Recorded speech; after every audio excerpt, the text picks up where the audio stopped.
Hello সবাইকে, good morning. তো বন্ধুরা দেখো, এখন বাজে 11:15। আমার স্নান টান সব হয়ে গেছে, ঠিক আছে। হাজব্যান্ডও অফিস চলে গেছে, আর মেয়ের আজকে স্কুল যায়নি। আমার জ্বর, মেয়ের জ্বর, তো ওই জন্য আমরা এখন খাওয়া দাওয়া করবো। সকালে টিফিন বানাবো, পেয়ে গেছে স্নানে, ঠিক আছে। আর আমি এখন রুটি বানিয়ে তারপরে হচ্ছে খাওয়া দাওয়া করে যাবো মার বাড়ি। তো চলো রুটি বানাই। ওই যে রুটি আটা মাখাই আছে, আটা মাখা রয়েছে, আর এখানে তরকারি আছে, আর বেগুন ভাজা আছে, ওই দিয়েই খাবো। গ্যাস ধরিয়ে দিয়েছি।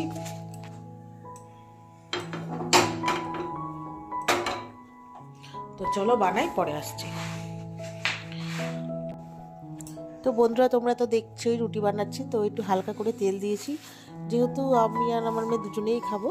তো অল্প করে তেল দিয়ে এই যে একটু পরোটার মতো করে নিচ্ছি। মেয়ে বললো পরোটা খাবে, তো এই যে পরোটাগুলো এক এক করে ভেজে নিচ্ছি। তো মেয়েকে দিয়ে দেবো। তো ওকে বললাম তুই তাড়াতাড়ি করে খাওয়া দাওয়া কর, তারপরে হচ্ছে রেডি হ, তারপরে যাব।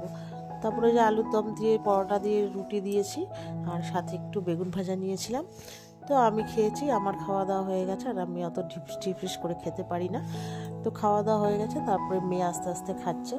তো তারপরে এই যে কমলালেবুটা, জানো আজকে 3-4 মাস আগের কমলালেবু মা আমাকে সেই খেতে দিয়েছিল মার বাড়িতে।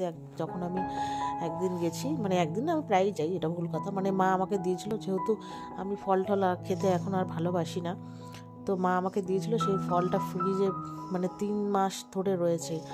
আজ খাবো, কাল খাবো, একদিন বার করেছি যে রোদে বসে খাবো, আর ভালো লাগছিলো না, আবার ফ্রিজে ঢুকিয়ে রেখেছি। তারপরে আবার কতদিন ধরে ফ্রিজের ওপরে রেখেছি। তারপরে আমি বললাম না, আজকে খেয়ে দেখি। এর আগে একবার মৌসুমী লেবু ফ্রিজে রাখার পর বের করেছিলাম, দেখি নষ্ট হয়ে গেছে, ওই জন্য খেলাম। তো মেয়েকে বললাম, মেয়েও ফল টল সেরকম খায় না, আমার হাজব্যান্ডও ভালোবাসে না আম ছাড়া। তো যাই হোক, খাওয়া দাওয়া করলাম, খেয়ে দে। তারপরে হচ্ছে সব বাসন টাসন মেজে গ্যাসটা আবার একটু মুছলাম, যেহেতু রুটি করেছি। আর তোমার ছাদের থেকে জামা কাপড় সব নিয়ে তারপরে মার বাড়িতে রেডি হয়ে চলে এসেছি। আজকে মার বাড়িতে এসেছি হচ্ছে চিকেন কষা আর হচ্ছে পোলাও হবে, ওই জন্য। তো আগের দিন হওয়ার কথা ছিল, তো আগের দিন যেহেতু 2 দিন ধরে মেয়ের জ্বর আর আসেনি, মানে মেয়ে আসবে, মানে মেয়ে হচ্ছে আসতে পারবে না, তার জন্য আমিও আসতে পারবো না বলে আর বানানো হয়নি। তো এই যে পোলাও করবো, আর মা এদিকে মাংসটা করে নিয়েছে, হচ্ছে আর কি, আর আমি এদিকে পোলাও করবো। তো মাকে বললাম আজকে না সাদা পোলাও করি, চলো, সবসময় তো বাসন্তী পোলাও খেয়ে থাকি আমরা, তো সাদা পোলাওটা করি। সব কিছু একই রকম, খালি হচ্ছে হলুদটা দেবো না। তো মা বললো যে এটা ভালো হবে কর, তো আমি বললাম ঠিক আছে।